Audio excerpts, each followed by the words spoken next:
Ну, у нас на Дальнем Востоке есть выражение «беспробежный автомобиль». Да? Максим отлично это знает. Это означает то, что машина эксплуатировалась только в Японии, и попадая в Россию, даже с пробегом там, порядка 80 тысяч километров, машина может выглядеть абсолютно как новая. Да? То есть там никакой коррозии, никаких там износов деталей и так далее. С чем это связано? Почему мы получаем машину с пробегом 80 тысяч, и у нас ощущение новой машины? 車自体が良くなってるね、性能はね。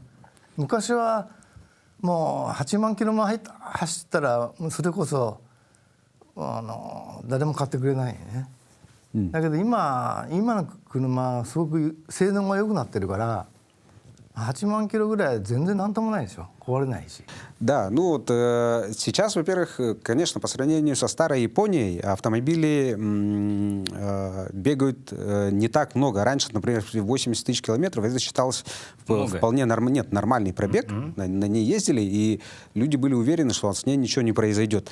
А сейчас, конечно, инфраструктура именно дорог, она увеличилась значительно, и 80 тысяч пробег, ну, да, они, то есть еще и плюс благодаря инфраструктуре, то есть машина даже в Японии, в принципе, считается очень неплохой.